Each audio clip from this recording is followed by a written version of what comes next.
Babylon,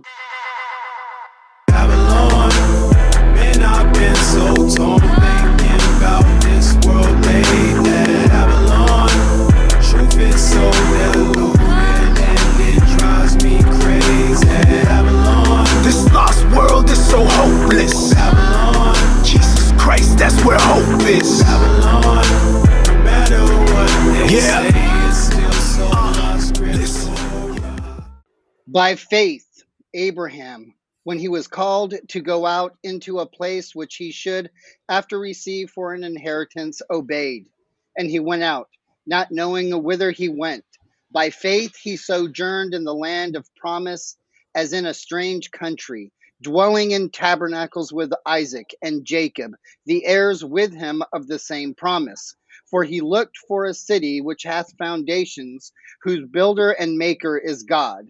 Though through faith also Sarah herself received strength to conceive seed, and was delivered of a child when she was past age, because she judged him faithful who had promised. Therefore sprang there even of one, and him as good as dead, so many as the stars of the sky in multitude, and the sand which is by the seashore innumerable. These all died in faith, not having received the promises, but having seen them afar off, and were persuaded of them, and embraced them, and confessed that they were strangers and pilgrims on the earth. For they that say such things declare plainly that they seek a country. And truly, if they had been mindful of that country from whence they came out, they might have had an opportunity to have returned. But now they desire a better country, that is, an heavenly. Wherefore God is not ashamed to be called their God, for he hath prepared for them a city. That is Hebrews chapter 11, verses 8 through 17. This is the Resisting Villain podcast, a podcast where we seek to encourage the saints to stand firm with him on his word against all of the accusations made by the world, the flesh, and the devil, as we engage the culture of death that demands a sacrifice of our children. I am Pastor Darren. That was Pastor Callie. This is a Wrath and Grace podcast. You can find out more about Wrath and Grace at wrathandgrace.com. You can also find out more about Wrath and Grace at facebook.com/Wrath and Grace. I think the website's still under construction. Got some new stuff coming. Actually, it's up. Oh, it is up. All right, nice. I didn't have time to look before we got on here. So we got an app coming, which is going to be awesome with Wrath and Grace. We're excited about that. There's going to be a lot of great content on there. We're going to have some content on there. And so when that comes out, we'll be talking about that and drop a link for it. And we're excited about that. It sounds like the website's back up and running, so we want to push as many people to that website as we can. A lot of great content, a lot of great resources on that website. We appreciate them hosting our podcast as well. So that's wrathandgrace.com. Also, want to invite everybody to check out our Patreon page, patreon.com/Resisting Balaam. There is where you can support our ministry. You can become a Resistance member for as little as $3 a month or as much as $20 a month. At $3 a month, you get access to early content. You get access to special member-only content. And then from there on up, whatever tier you come in at, you get more. So we have coffee cups that we include, T-shirts, Maddit logos, copies of Callie's book that I think you sign them usually too before you send them, don't you? Signed copy of Callie's book. The Doctrine of Balaam. So these are all different things that you can get as our thank you to you for supporting us on our Patreon page. So patreon.com/Resisting Balaam. And we do appreciate our patrons. A lot of the reason that we're able to do the things that we do and we're continuing to be able to upgrade the podcast is because of the support that we have from you all. So we want to just say thank you, and we appreciate you so much. Okay, so Callie, we're in the middle of this series that we're doing on answering objections. And today we're going to take some time specifically to answer a pro-life objection. And so we got an article that we're going to read from a guy named Scott Klusendorf, who's the president of Life Training Institute. He's a pro-life apologetics guy, does a lot of pro-life training and things like that. And I guess you want to introduce the article. The title of the article is "Abortion Dies by 1,000 Votes," and that is the objection to criminalization that we're going to address today. The idea that abortion dies by 1,000 votes, or this idea of regulationism, this idea of, I don't really like the terms. A lot of people use the term incrementalism. I don't really like that term to describe this idea, but this is what we're going to engage today: the idea that abortion dies by 1,000 votes. And in order to do that, we're going to go through this article from Scott Klusendorf little bit by little bit. So before I start digging into the article, do you have any preliminary thoughts you wanted to share with people before we start to get into it? Yeah, I mean, this is an article from a year ago, and it outlines their position. And there have been some articles that are written in response to it and to refute it that I think are pretty good. One of them is on the Free the States page. The Abolish Human Abortion page also has one. So there have been articles and things that have been written to refute the claims that he makes in his article. But I think it'll be good to go through the article, one, to see the fundamental differences, not just in the strategy. That's just the outworking of the fundamental difference in how we look at what we're doing. There's a difference in our end goal. We're not trying to accomplish the same things, though they say that we are. We're not. um, and that affects how we go about our methodology. So, one thing that I think is going to be good about what we're doing is that it's going to expose just the, not necessarily the flaws in their line of thinking, nor the flaws in their accusations against our strategy, but really show the underlying issues that frame the whole uh, context of abortion in general, right? So I think that is what's going to be really helpful. So I would like to discuss, as we go through this, expose the fundamental differences in not just the strategy, not just our end goals, but the framework itself, and show what we are actually saying and our presuppositions, but then also show how, even according to theirs, it's inconsistent. And I'm trying to be charitable, so I don't want to say things like dishonest or disingenuous, because I don't believe that the average pro-lifer actually is trying to be dishonest. I think they have just been misled, you know. Yeah. So one of the things that you said, though, you said that there are certain terms that you don't like incrementalism, and I agree, because it gives this. There can be an equivocation that goes on where they say, "Well, you guys are incrementalists too." Well, I mean, if by that you mean steps are taken, yes, nobody's disagreeing with that, right? Yeah. We're not talking about overnightism, Right. you know. So I think gradualism is a better, and even that has the same connotation. You know, like, for example, is it an incremental step to abolish abortion in Texas, and then move to Oklahoma, and then move to Missouri, and then move to fill in the blank thing? Sure, those are incremental steps.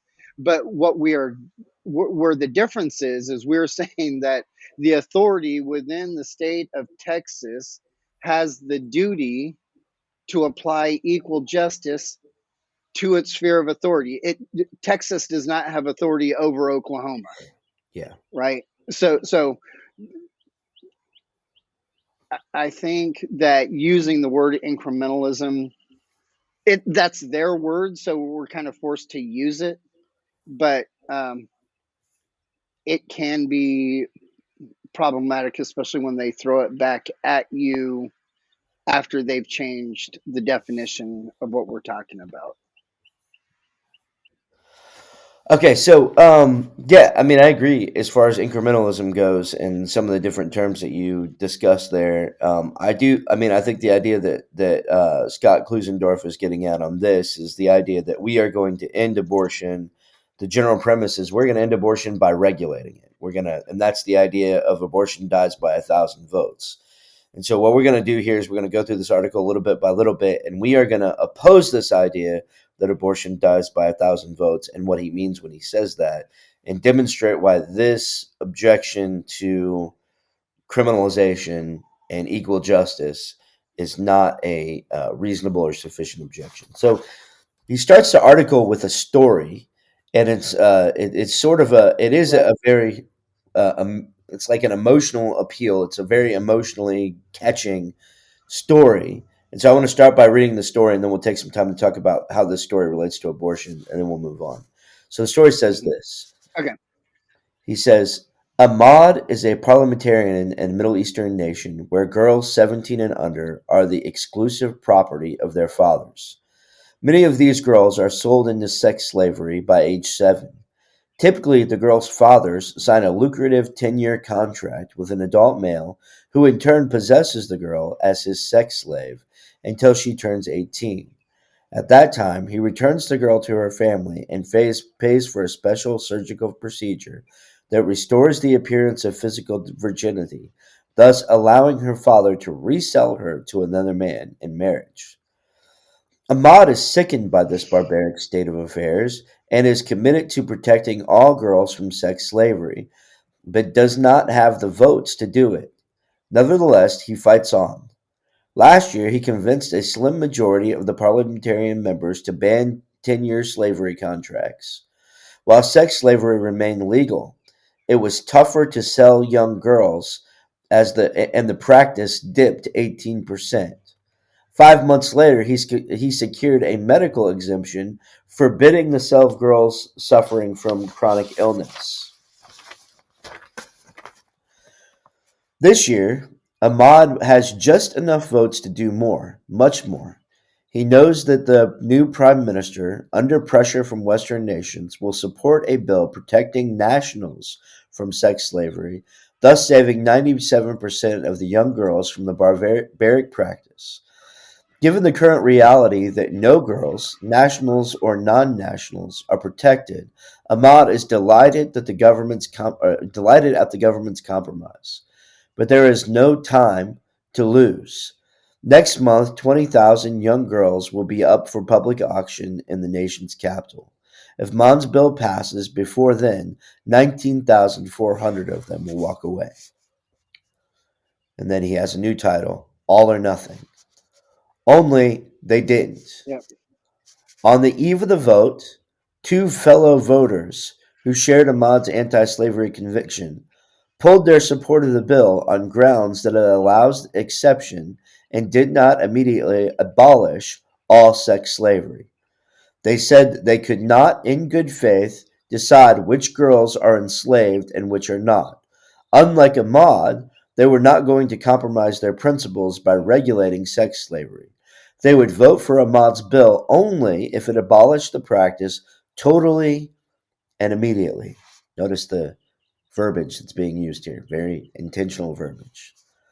Ahmad patiently explained that he was not deciding which girls could be enslaved and which girls could not. Previous regimes had did that when they declared that no girls, nationals or non-nationals, had protections from the slave trade.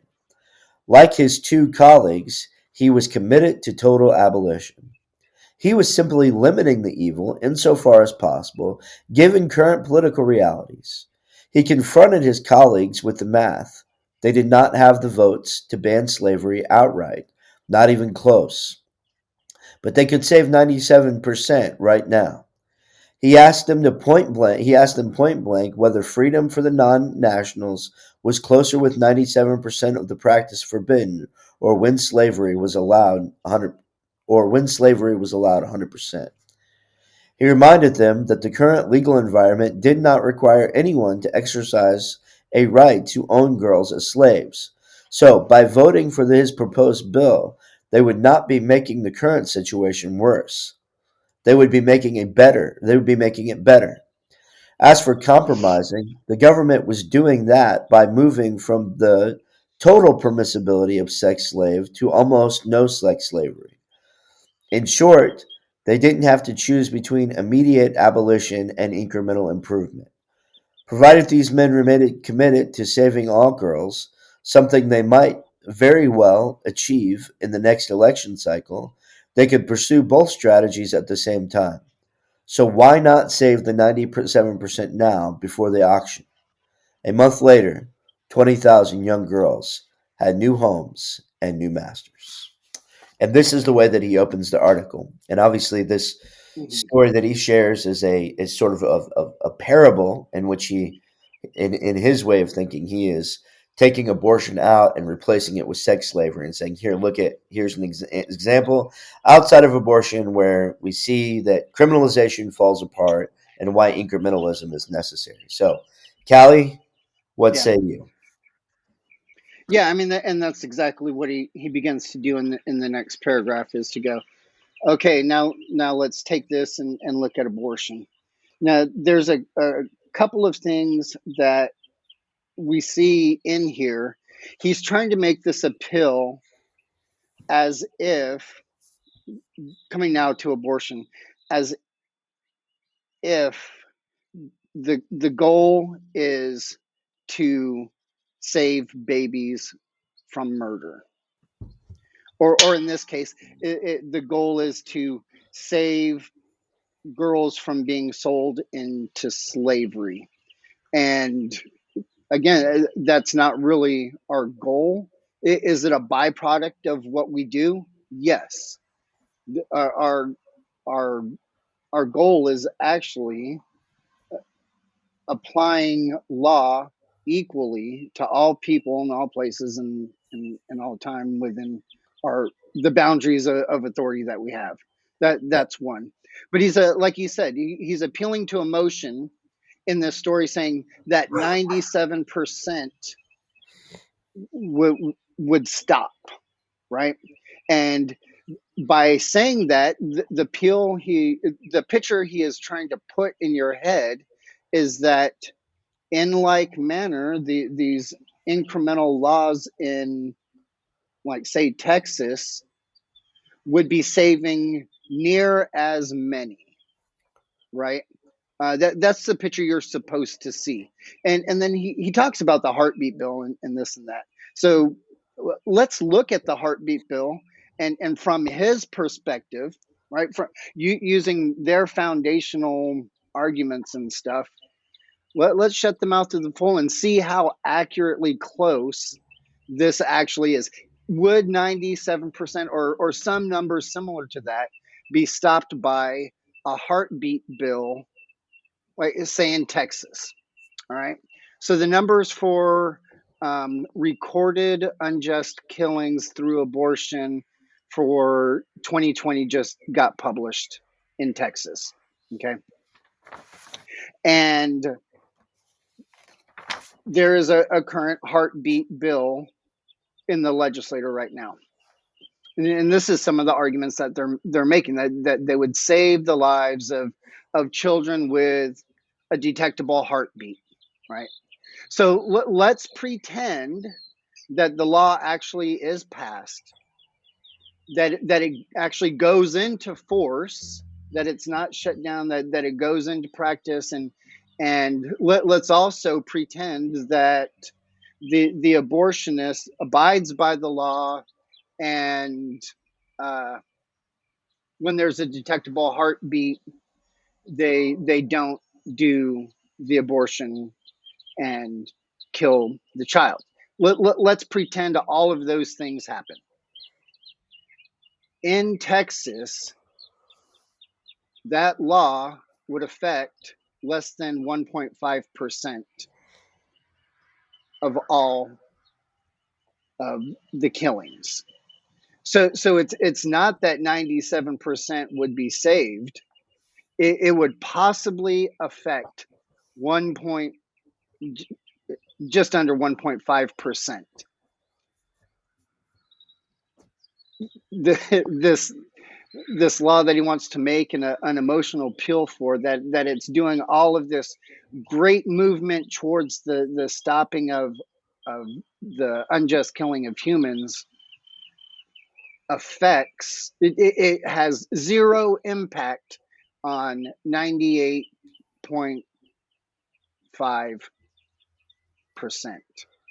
So it's not the big step forward, it's not the big victory that they're claiming. And that's if it actually is upheld and that it does go into force, and that the people doing the killing and getting paid from it um, are honest and don't do the abortion when they find the heartbeat. So I would say that that's one problem, is he's appealing to this huge discrepancy of making it sound as if these pro-life laws would stop numerous amounts of killing, when arguably they don't stop any.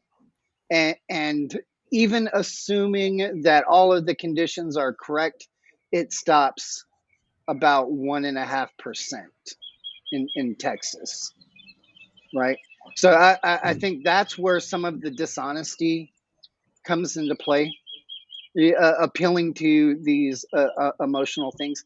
Now, I will say this: this type of uh, um, question was asked to me several times before by people. If you could write a law that saved everybody except for 1% of them, would you do it? The answer is no, because the issue is not the individual action of saving a human. The issue is establishing justice in righteousness. Yeah. Right. So that's one of the foundational differences, is their goals is to, and I want to be charitable and say they really hate abortion. They really want it to stop, and they really believe that this is what's going to make it stop. I'm going to give that to them and take them at their word. Um, that's not what I'm trying to do. Right. I'm I think biblically our goal is, that happens as an outcome, it happens as a byproduct, but what we're not focused solely on abortion per se.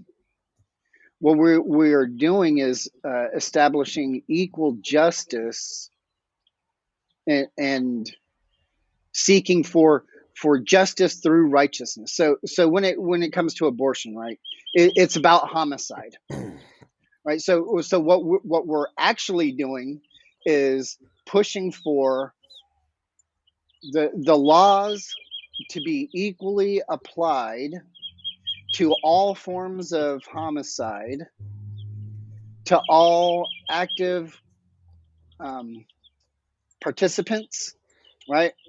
All actors, principal actors, all co-conspirators, and all accomplices. Yeah. It could be said in those general terms, but it's applied to abortion because abortion is the form of criminal homicide that is adjudicated differently, Right. right? So we're forced to talk in terms of abortion, when the truth is, what we're really doing is establishing justice against all forms of criminal homicide to be adjudicated equally. Yeah. Yeah, I think, and one of the things that you articulated, I just want to come back to before we move to the next point here, because he does make this transition from the story to closer to home, which people can go read the article if they want to. It's on the Desiring God website. It's desiring.com/articles/abortion dies by 1,000 votes. Or if you just type in Scott Klusendorf's name with abortion dies by 1,000 votes, it'll come up. But he does go to, closer to home. He starts arguing about abortion bills, in particular, like heartbeat bills, and he argues for them from the premise that they are going to save a bunch of lives, just like the story that he told. And the thing about it is, as you articulate it, we know that these laws. You said even at their best case, they're going to affect maybe 1.5% of abortions. But we know that the reality is not only are these laws not going to save anything close to 97% of the babies, but they're not going to save any of the babies because we know that they're going to get struck down by the Supreme Court. And the state of Texas, the state of Ohio, the state of Missouri, and the other states that have passed these laws, we already know that they're not willing to defy the federal judiciary in regards to protecting the preborn. And so we know beyond a shadow of a doubt, Mhm. before a single one of these laws ever has a chance to make it into the enforcement phase of the law, we know it's going to be struck down by the Supreme Court. We know that it's not going to go into law. We know that. And so we know from the very beginning that every single one of these laws that get pro lifers fired up, get them to donate money to organizations, get them to sign petitions, and do all these things, we know from the very beginning these laws are not going to go into effect. They are not going to save even one single baby. And so, one of the things we talked about last week in our discussion, Callie, you brought up another analogy. You brought up the analogy of the famous violinist. And one of the things that we Mhm. pointed out throughout our discussion with that analogy is that this analogy it compares itself to real life in ways that in ways that aren't alike, right? It compares two things in ways that they aren't Mhm. alike. That's exactly what this analogy does too. It compares things in ways that they're not alike, right? The the Mhm. the the political reality is that these laws are not actually going to save one single baby. And so Right. it's a bit intellectually dishonest to tell such an emotional story at the beginning and then to use that emotional story to appeal to the idea that these laws are going to save babies when the reality is Mhm. we all know they're really not actually going to save any babies at all. And then there's the moral aspect of Well, one well, go ahead. Yeah, so one of the other things that this story does, and that he ends up appealing to, is that we live in a specific political climate and have to work within the parameters that are imposed upon us. And what he's doing there is setting up th- this this paradigm which I'm sure we're going to get to talk to you later because it becomes one of his big arguments, where we have to abide by Roe versus Wade because it is the law of the land, where these are the political realities that we live in.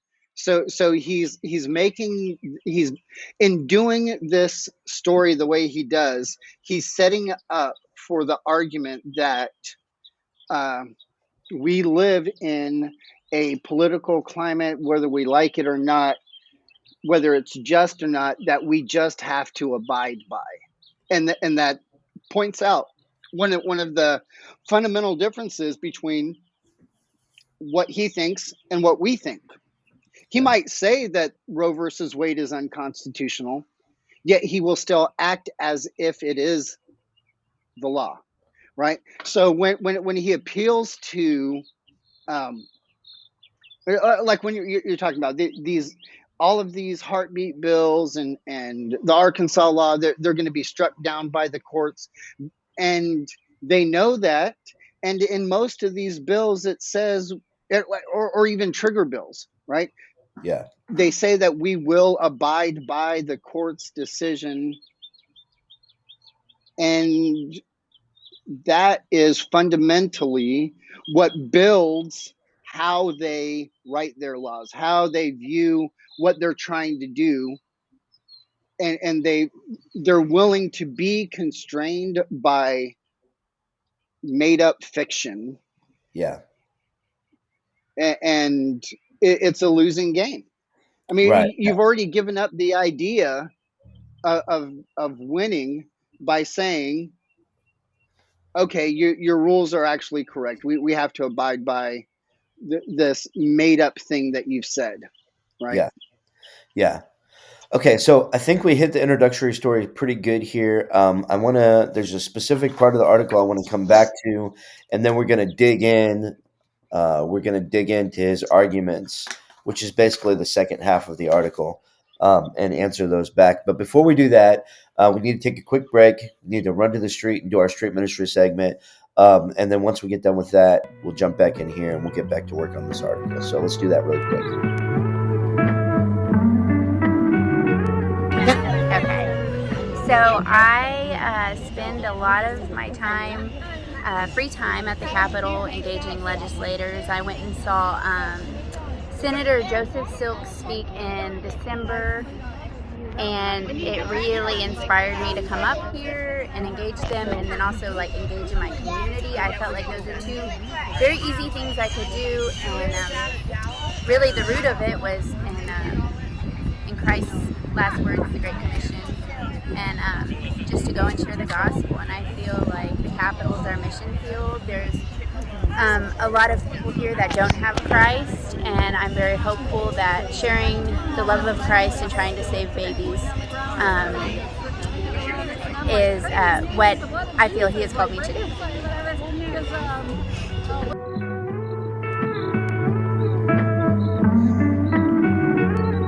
All right, so we're back from a street ministry segment. I want to take this opportunity to invite everybody that's involved in listening to our podcast, to take the gospel of the kingdom of Jesus to the streets, to bring the gospel of Jesus Christ in conflict with the idols of our day, to go to the marketplace and tell people about Jesus. And the reason that we have the street ministry segment in our episodes is because we want to normalize the idea that Christians should be bringing the gospel to the streets. And so if you are a regular street preacher, you go on the streets and you do gospel ministry in some way, shape, or form. Maybe it's not street preaching, maybe it's some other kind of street ministry. Please reach out to us and let us know. We want to hear your stories. It could be more than one story, even. If you have a series of 3 to 5 minute stories you want to share with our audience, we want to invite you to do that. So please reach out to Callie or I if you have a story, because obviously we have to have one of those every week. So we need lots of street ministry stories. So if you have one, please reach out and let us know. Also, if you're interested in getting involved in street ministry and you just haven't yet, please reach out to us and touch base with us. We'd be happy to help you get started, put some resources in your hands and so forth. So, all right, Callie, we laid the groundwork. We went through the story. Now, he makes a pivotal statement here after he talks about heartbeat bills and all that, which I'm not going to go over all that because we already talked about it. But in the the third paragraph, the start to the third paragraph, when he starts going into his argument for closer home, he says this. He says, critics of these incremental laws, sometimes known as immediatists, say yes. And that is actually, I'll back up one here. Sorry. He says, note that each of these pro-life bills contains exceptions. So he's talking about all of these heartbeat bills and so forth. Each of these pro-life bills contains exceptions. Not one abolishes abortion outright, though each, if court injunctions are lifted, that's a key point, limits the abortion license. Are pro-life advocates compromising their core principles when they support legislation that stops short of a total ban? Critics of these incremental laws, sometimes known as immediatists, say yes. Immediatists attack pro-lifers for allegedly regulating abortion rather than calling for its immediate and total abolition. They assert that incremental strategies aimed at limiting the evil of abortion are an affront to God's holy commandments, specifically, you shall not murder, and thus prolong the bloodshed. Pro-life advocates could end abortion by joining with immediatists, but they won't. Thus, the continuance of abortion dies at the feet of pro-lifers. Okay, so let me stop there. Yeah. Is that a fair? Would you feel like? Do you think that that's a fair summarization of our position? No, but Okay. parts of it are true, but parts of it are misleading, and honestly, they're dishonest. And like getting down to it. So yes, it is a compromise to their core principles. I mean, it's inconsistent when you say all humans, you cannot unjustly kill a human because they're created in the image of God, and then you write a law that defines the unjust killing of a human as a lawful medical procedure that has the intention of the death of the unborn so that the doctor will not be prosecuted for criminal homicide, right? So yes, you're acting in a manner that's inconsistent with the core principle that you hold, that is, you can't unjustly kill a human, Yeah. right? So when you do something that is not consistent with your, let's use his words, core principles, then yes, you are that is literally the definition of compromising your principles, right? You're doing evil that good may possibly come. You are saying that the ends, possibly saving the life of an unborn child, justifies the means of using unjust laws that deny your core principles. That's what it is. That's the ends justify the means, right? Yeah. The other thing that I think is really troubling is in this sentence. He says, immediatists attack pro-lifers for allegedly regulating abortion. That's dumb. Yeah. Even in common terms, pro-lifers, pro-aborts, immediatists, everybody says pro-life regulations Yeah. because that's what they are. Legally speaking, common language speaking, out on the street speaking, everybody says pro-life regulations. Yeah. We're not alleging this. It's fact.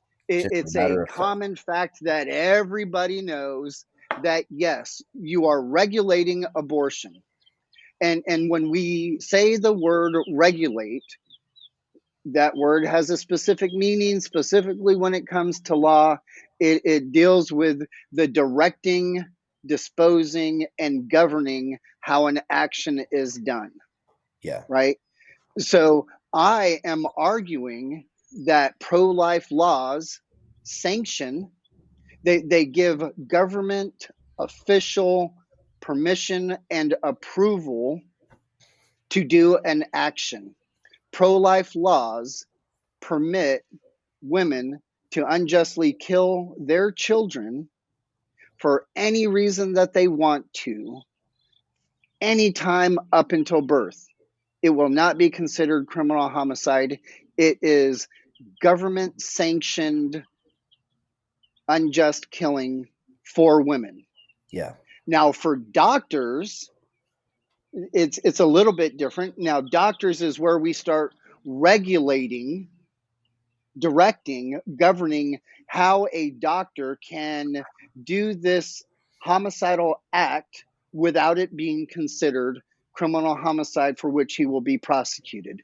So in Texas, the language goes in the exception to the homicide codes, which include from the time you are conceived until natural death, so that we can apply fetal homicide laws. The exception for doctors says that it's not to be considered criminal homicide if the action taken is by a licensed doctor with the consent of the mother performing a lawful medical procedure that has the intended result of the death of the unborn child. How do we know what a lawful medical procedure that has the intended death of the intended result of the death of the unborn child? Through pro-life regulations that govern how the doctor is to kill the child so that he's not prosecuted for criminal homicide. Quit lying. They're regulations. You know they're regulations, and they're not regulations for the women. They're regulations for the doctor not to be prosecuted.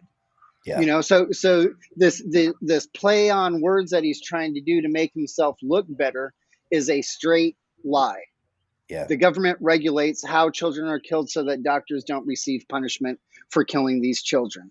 Period. Yeah. The end. It tells them where they have to be, what tools they have to use. They may have to see a picture of the baby before they're allowed to kill the baby. They might have to wait a couple of days.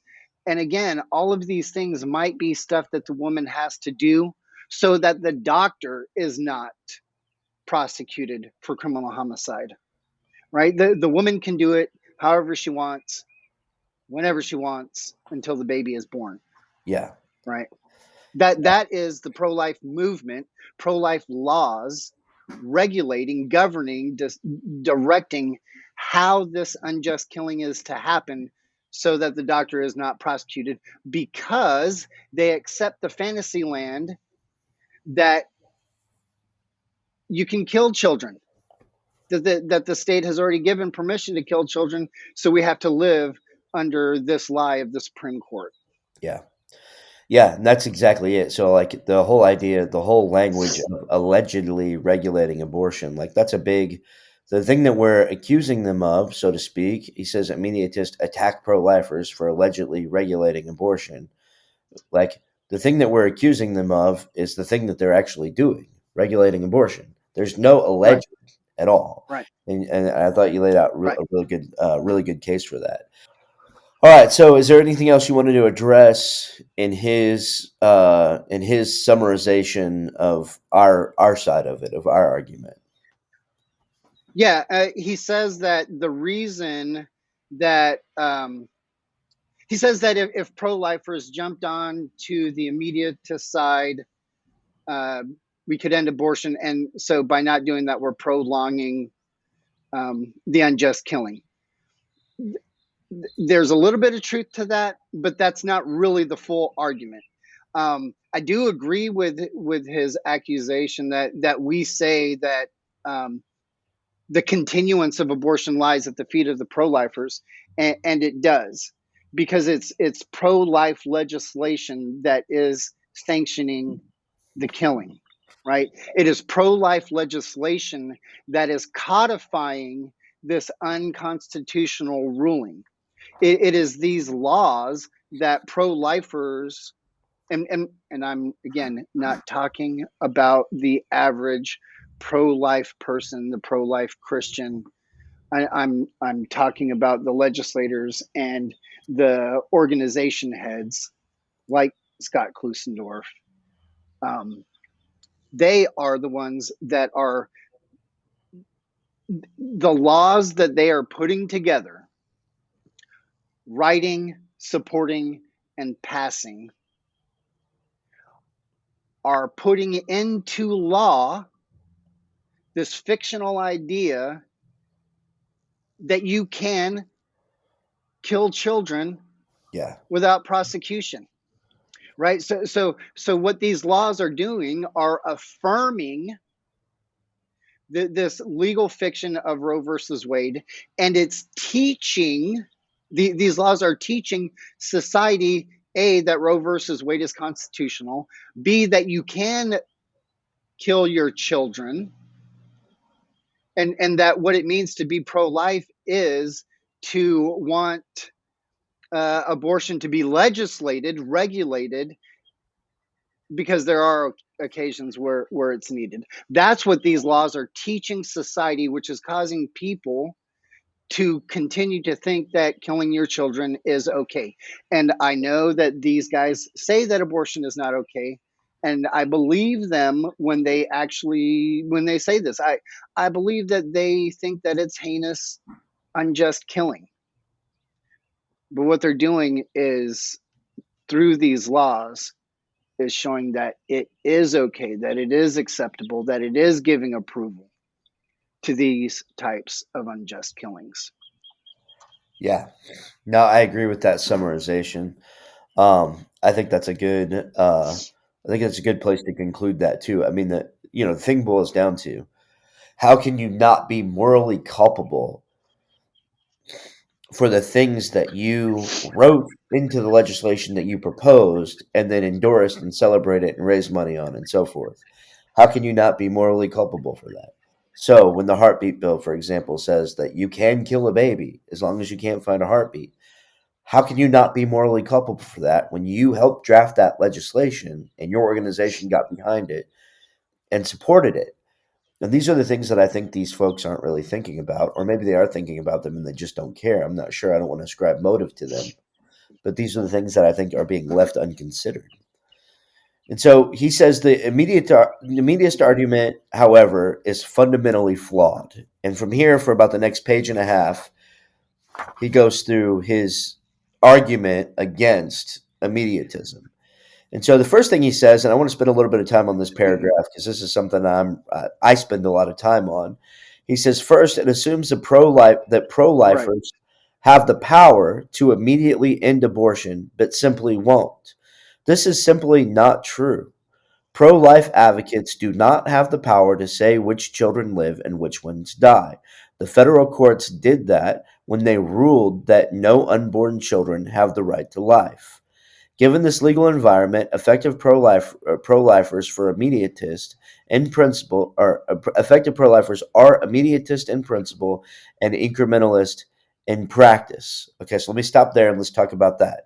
So he's saying the assumption that we're making Yeah. is that pro-lifers have the power to immediately end abortion and simply won't do it. That is Right. true. We agree with that. But the Correct. answer that the answer that Yep. he gives back is essentially to say that pro-lifers don't actually have the power to immediately end abortion. So let's talk about that. Right. Yeah. So his reasoning is that the federal courts did that when they ruled that no unborn children have the right to life. Again, codifying, acting as saying that the Roe versus Wade is unconstitutional, but then acting that it is right. And a lot of times, I don't know if Scott Klusendorf does this or not.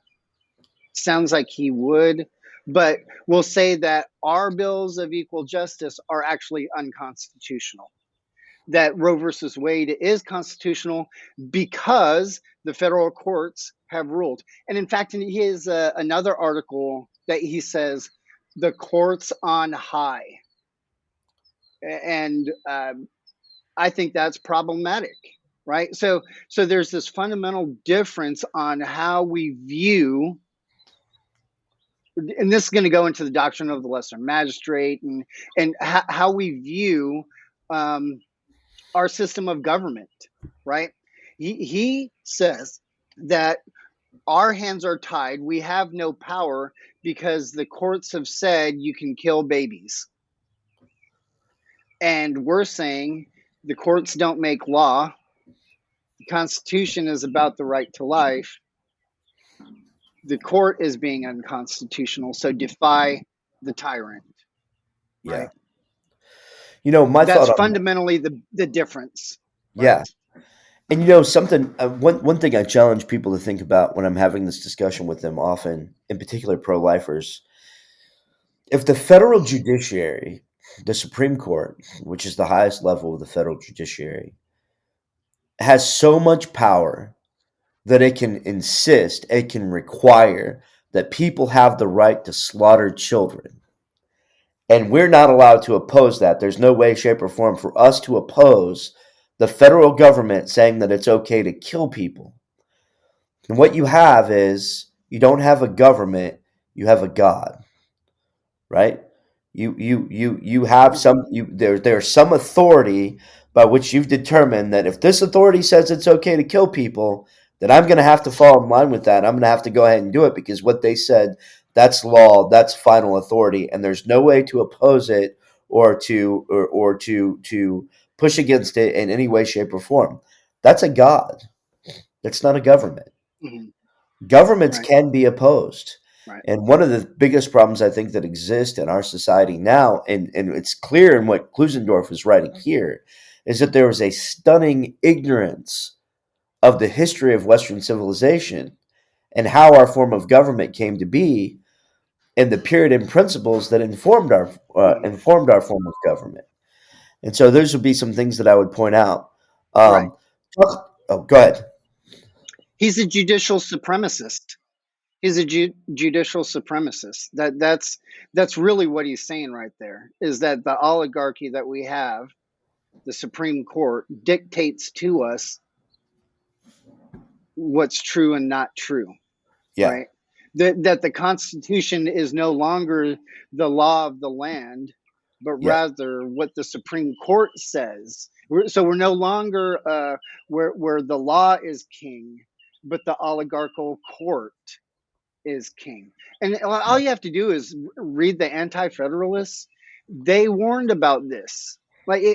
even the Federalists warned about the possibility of this happening. Yeah. So look into judicial supremacy. Look in the how the court is supposed to be the weakest of the branches, and instead what we have is they are the ones that are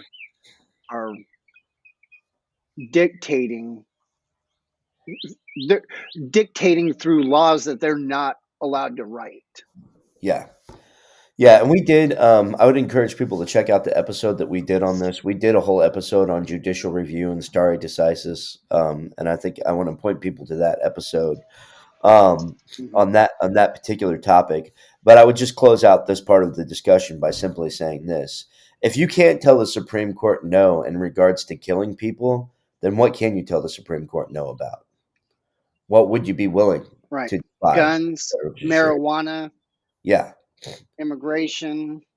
those are things that Like are these are all things that are things that are actually happening, right? yeah, So it, it's ridiculous. So I sat in a hearing listening to senators say we can't do that because we cannot defy the federal government. And less than a week later, the same exact senators are pushing forward a piece of legislation that says literally we're going to defy the federal government about Second Amendment rights.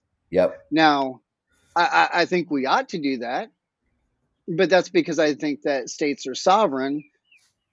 We don't get to pick and choose which things we're going to defy the federal government on and which ones we're not. It's you can't on one hand say we have to obey the federal government. Oh wait, but you want to smoke some weed? Yeah, that's worth it. But yeah, go ahead and kill your baby. It's right. it's inconsistent. Well, I mean, Governor Abbott down in Texas, when Joe Biden was elected to be president, Governor Abbott put out a statement saying, A, congratulations. B, we are looking for the opportunity to defy the federal government if you go outside of your jurisdiction in regards to the Constitution. And I remember my first thought when I read that statement, it was on his letterhead, and all that stuff. My first thought when I read that statement is, then why won't you do that for the preborn? Why aren't you already doing that Right. in regards to preborn babies? I mean, in Governor Abbott's case, we even have him on record promising Jeremiah Thomas that he's going to do it, and then he didn't do it. Hmm. And so he's even a worse case than Right. most governors. But it's cowardly. And so Right. what to come back to the point of the article here, what Right. Klusendorf is trying to say in sort of the undercurrent of this article is we can't do anything about abortion because the federal judiciary says that we can't. And yet when we look at what's happening in the actual political Hmm. environment of our day, people are defying the federal government about other things left and right, and even the federal judiciary about other things left and right. But for some reason, on this issue of abortion, for some reason, people can't get over the obstacle in their mind that the states are sovereign and that the federal judiciary is wrong and that it is okay for the states to oppose the federal judiciary when it comes to murdering people, right? If we can do it on marijuana or immigration, Right. we should be able to do it when it comes to murdering innocent babies in the womb. And so those are some. So the pretense of this entire section, saving as many as possible, it's built upon a false pretense, and that basically makes the whole argument faulty. And the false pretense is the idea that because the Hmm. Supreme Court has said we must allow abortion, we must obey, and there's nothing else we could do. That's a false pretense. It's not true. And it's proven by Right. what's happening Right. in states all over Right. the country right now. He brings up the second Right. argument. It's a denial of the doctrine of lesser magistrate. Yeah, yeah, absolutely. Absolutely. There's so much more that could be said about that. Yeah. So he no, that's fine. It's good. It's good. So then he brings up a second point in regards to the immediatist argument in the same section here. He says, second, the immediatist argument assumes that no steps are better than any steps. How does it follow that because we can't save all children, we shouldn't try to save some? Pro-lifers are not the ones compromising when we support incremental laws aimed at limiting the evil of abortion. Rather, the pro-life abortionist is compromising because he's forced to give ground on the current status quo.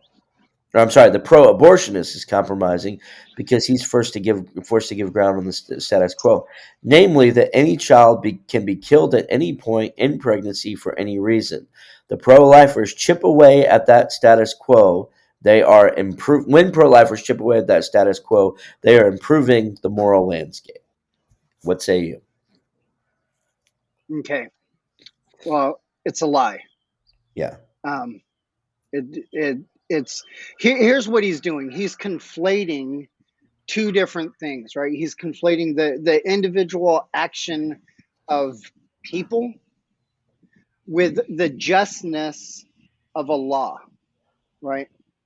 And he wants to say that by chipping away at which children can legally be killed by doctors while not addressing that women can kill any of their children for any reason they want to up until the time of birth.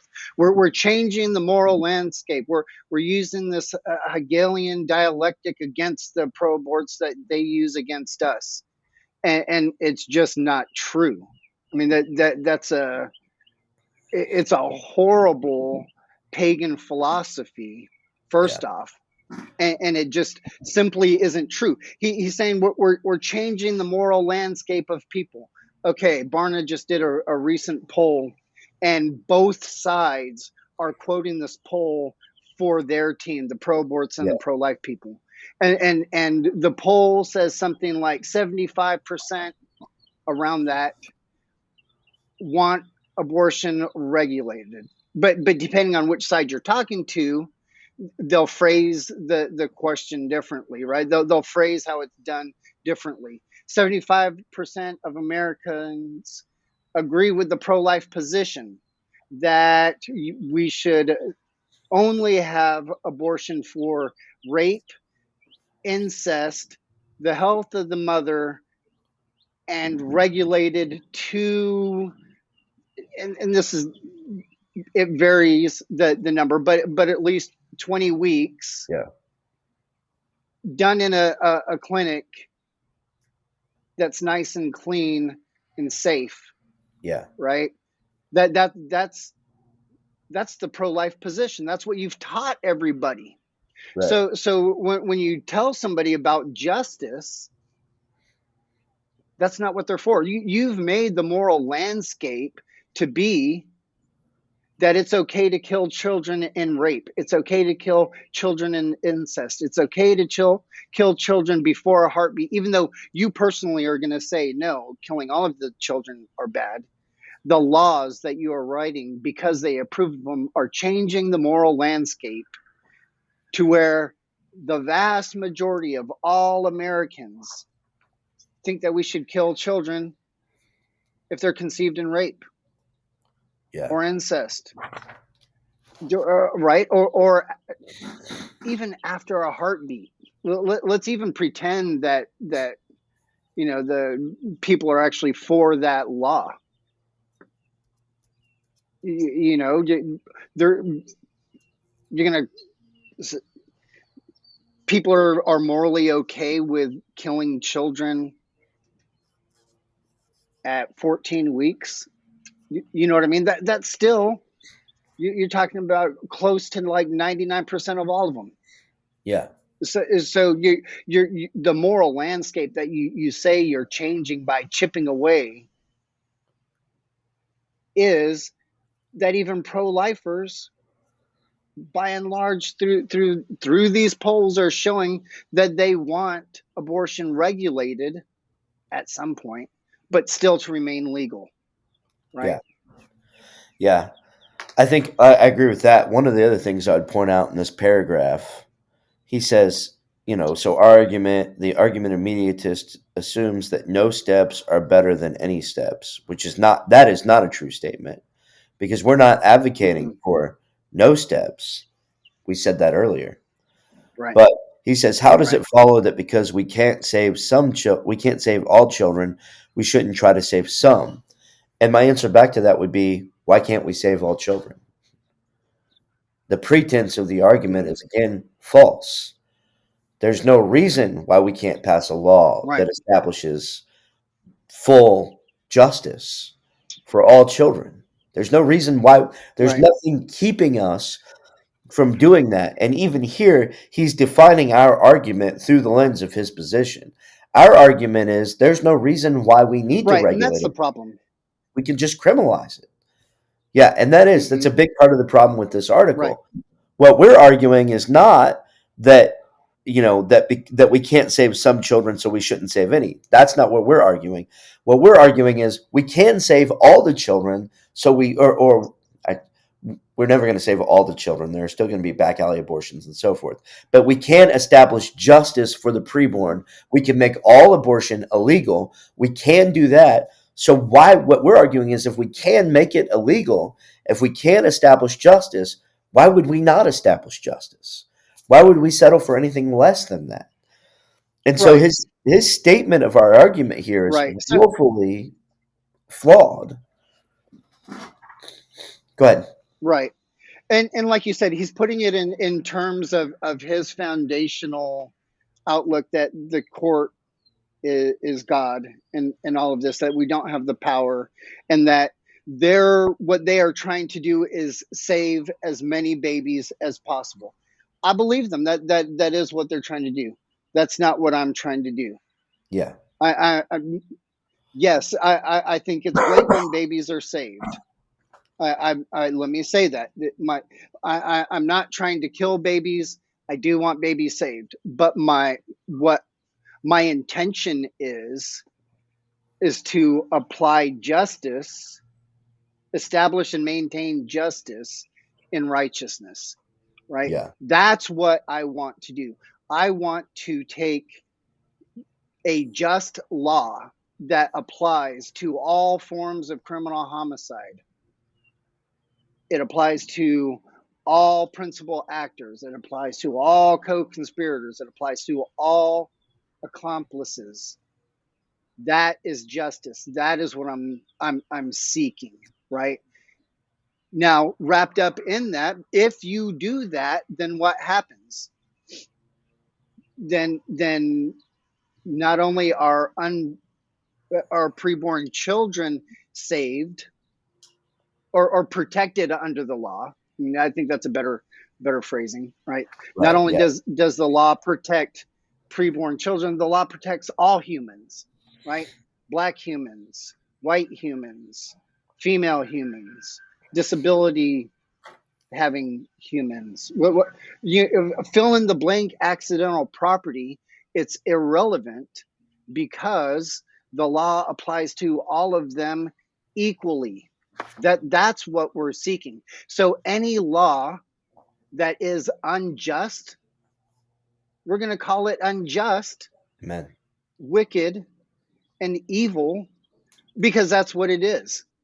Yeah. Because we're not looking at the end result to see what happens, right? That is relativism, right? If I can save more children with this law in this area than this area, what I'm using is I'm using the context of where I am to determine the justness or the goodness of a law rather than the objective truth on is it just or unjust, right? Yeah. A heartbeat bill or a 20-week ban, is it a good law or a bad law?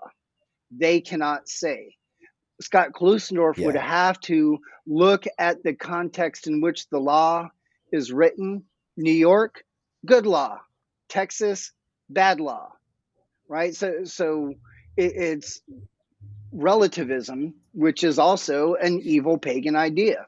So you're going to Yeah. use evil schemes, unjust laws, and justify them because of the result that you think may happen, right? So that's, Amen. again, the ends justify the means.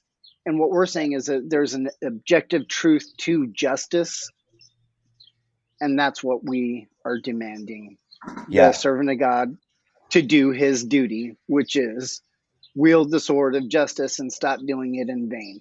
Pro right. life laws are vain wielding of the sword. Yeah.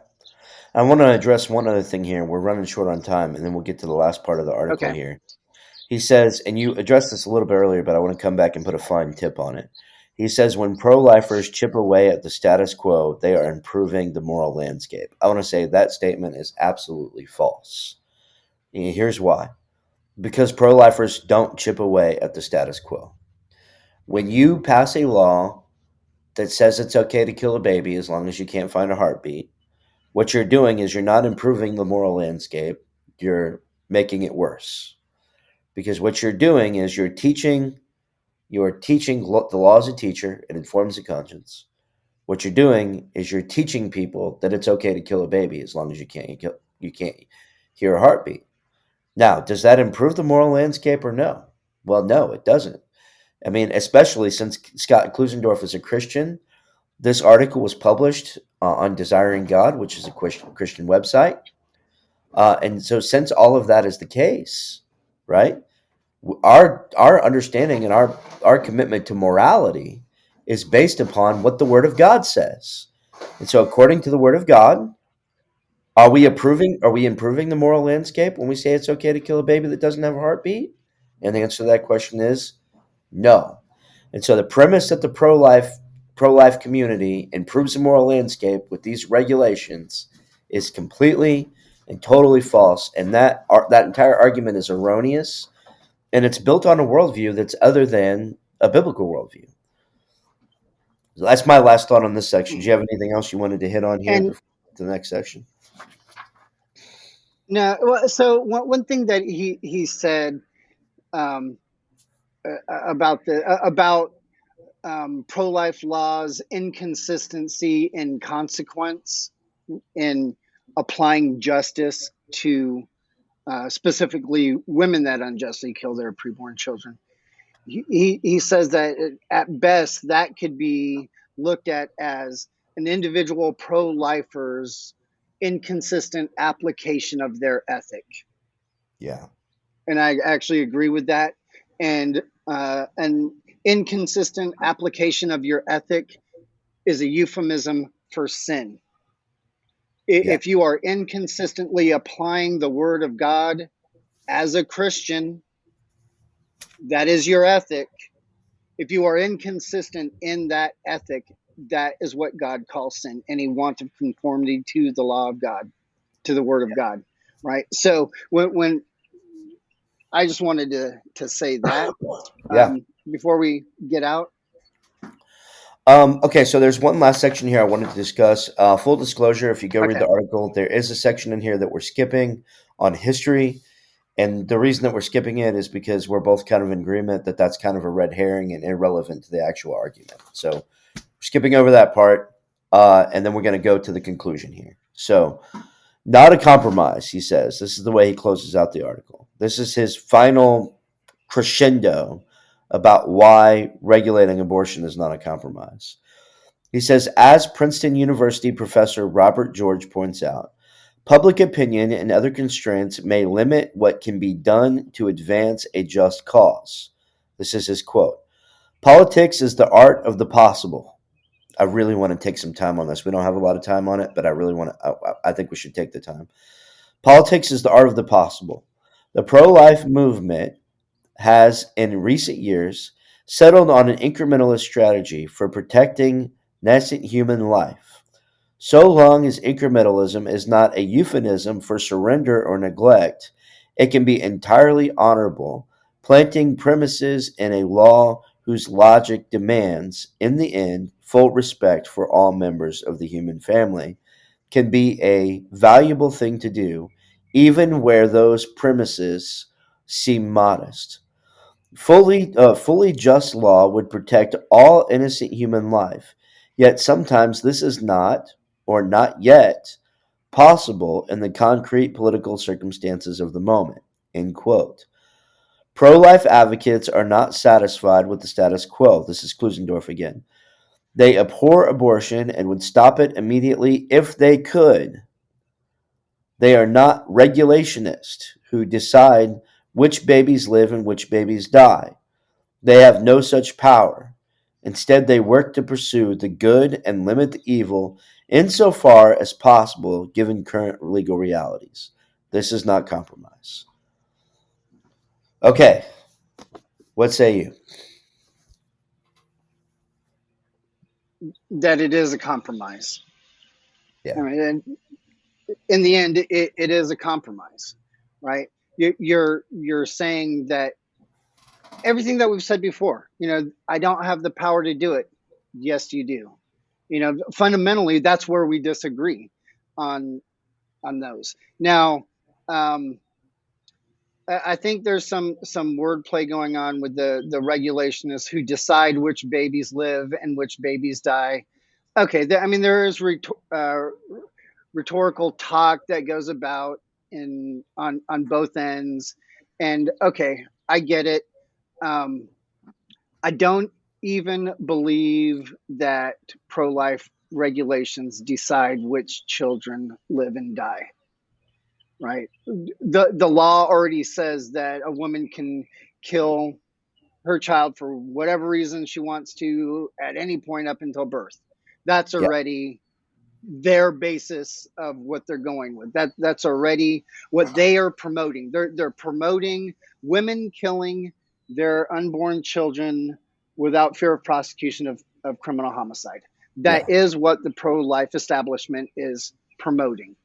Now, these regulations have zero to do with her, and they have everything to do with the abortion doctor, what he is allowed to do. So it technically is not that these regulations decide which babies live and which ones die.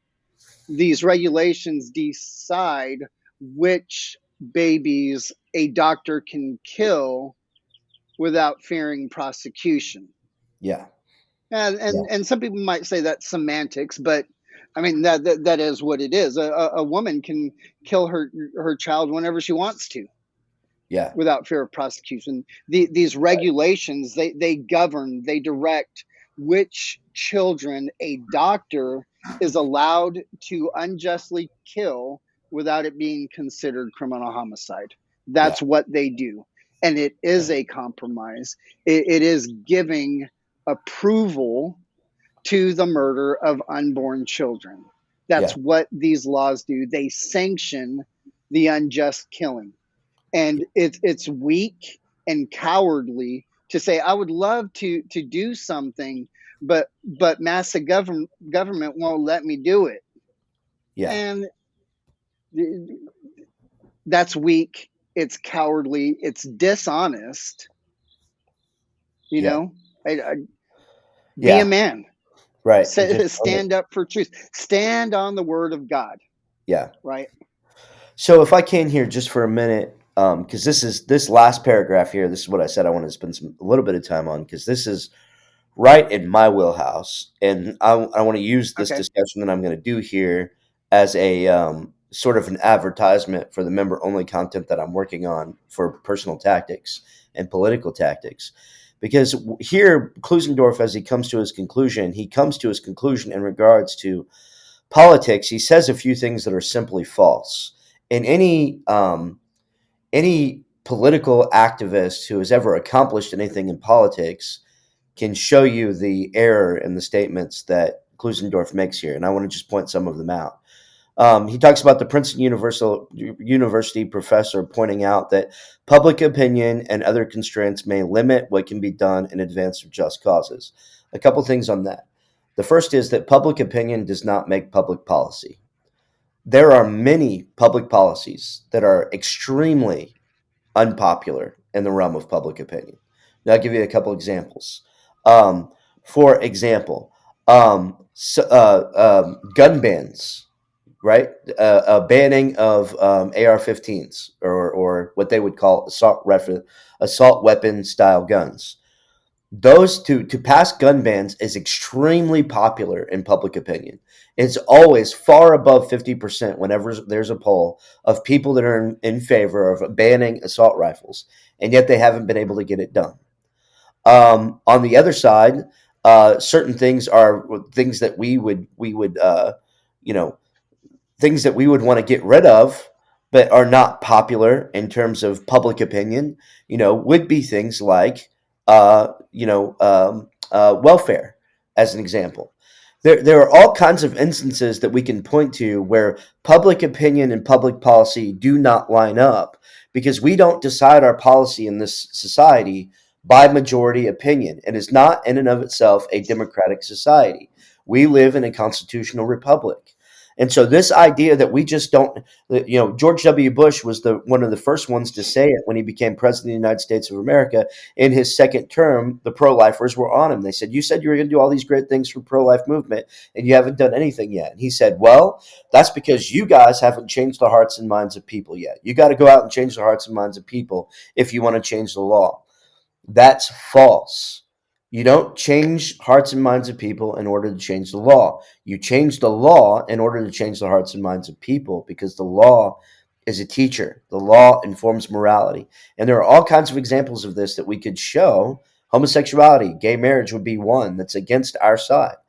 They changed the hearts and minds of people by changing the law in regards to gay marriage. And if you look at the history of how gay marriage became legal in the United States of America, one of the things you're going to see is you're going to see that they started in local municipalities and started changing the law. And as they started changing the law, the consciences of the nation began to shift on the topic. And eventually, when the Supreme Court handed down Obergefell, it wasn't until after Obergefell came down that the entire public opinion shifted to in favor of homosexuality. And the reason for that is because the law informs the conscience of the people. It is not necessarily the conscience of the people that informs the law. So that would be the first thing.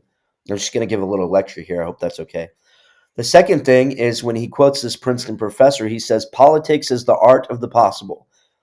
Nobody that actually does any work in politics believes that that's true. This is what happens when you have a college professor teach you about politics rather than actual practitioners that are involved in changing laws. Politics is not the art of the possible.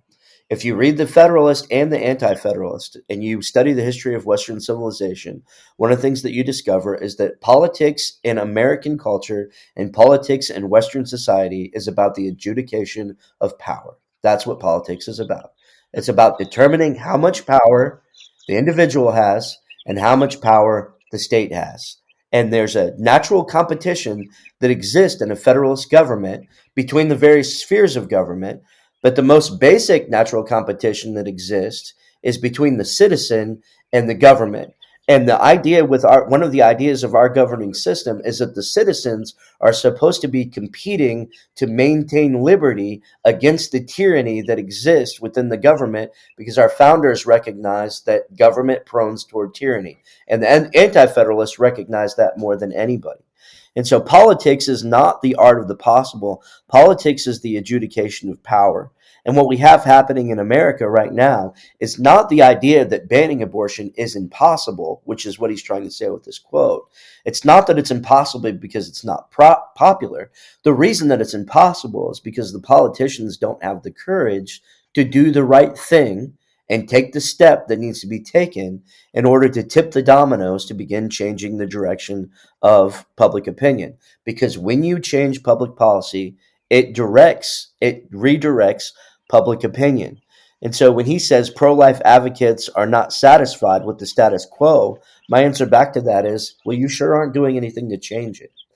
And by making statements like this in regards to politics, what Klusendorf is proving here is what he's showing here is he's showing that part of the reason that abortion has been legal now for 4 decades in America is not just because the pro-life movement has a shaky moral foundation, but it's because they haven't taken the time to learn from people who have been successful in politics on things like guns. The gun lobby has been exceedingly successful at protecting Second Amendment rights, even against very popular bands and so forth. And the reason that they've been able to do that is because they recognize and understand the way that politics works. And so what Klusendorf is doing here is he's quoting an academic to offer an excuse. But anybody who's actually been involved in any level of political activism would read this statement and would say, this is just a bunch of nonsense. It's ivory tower nonsense. It has nothing at all to do with the way that you change the law in reality at all whatsoever. But, and I'll conclude with this is what the pro-life movement does. The pro-life movement, the leaders of the pro-life movement come to the rank and file and they say, listen, guys, we want to make abortion illegal. We're with you. That's what Klusendorf says through this whole article. We agree. We want abortion to be legal. We love babies. We want to end abortion, but it's the Supreme Court. With the Supreme Court, and they hide behind the Supreme Court, but we got to keep raising money, and we're just going to keep chipping away at it little bit by little bit, and we have to deal with the political realities that exist, in our day. And I would encourage you, as you think about and read about these things, to really think about the worldview that undergirds this. Callie's pointed that out a lot in terms of pragmatism, but then B, the fact, I want you to think over the course of history, over the course of Western civilization, but then even think in the context of right now, in the present moment that we're in, what kinds of political policies are being advanced in the United States of America and winning that are exceedingly unpopular with the people. And the reason that those political agendas are being accomplished is because the people behind those political agendas are willing to push the politicians to force them to do what they want them to do, regardless of public opinion. And so I wanted to soapbox there for just a few minutes. Did you have any other thoughts in response to what I just said about any of that? No, that's good. Yeah, no, that's good. So that is sort of I guess that's sort of an advertisement for. I've been talking about it for a long time. Hopefully, it'll be worth it when I finally get it together. But it's a little advertisement for politics and personal tactics, because when pro-lifers say stuff like this, what this teaches us is that we need help in regards to thinking in terms of personal tactics. So we got a long episode going here, but it was going to take some time to get through this article. So. Callie, did you have anything else that you wanted to add? I don't know, maybe a word of No, I think this encouragement is or good. anything else? That's a good way to end. Yeah. Okay. I think that's probably. I would encourage you to seek justice. Yeah. I think that's a good conclusion. I think that's the easiest That's it. way for me. Yeah. Seek justice. That's a good conclusion to the whole episode. Do you want to say something else? I'm sorry. No. Okay. The latency in the videos got us talking over each other right now. So, want to encourage everybody to take the time to consider the topics that we discussed here. Remind you to check out the Patreon page. Remind you to check out wrathandgrace.com. Also want to encourage you to take some time to go back and listen to our episode on judicial supremacy and stare decisis, because it has a lot to do with what we talked about here. And I think it will help you digest the topics here. So, go ahead and conclude. Wanted to sign out just by saying, inviting people to join the resistance and wield the sword of truth. Our Lord has left us here to navigate through this world as priest in the kingdom of God, apply the mind of Christ, and battle against the culture that hates God and loves death.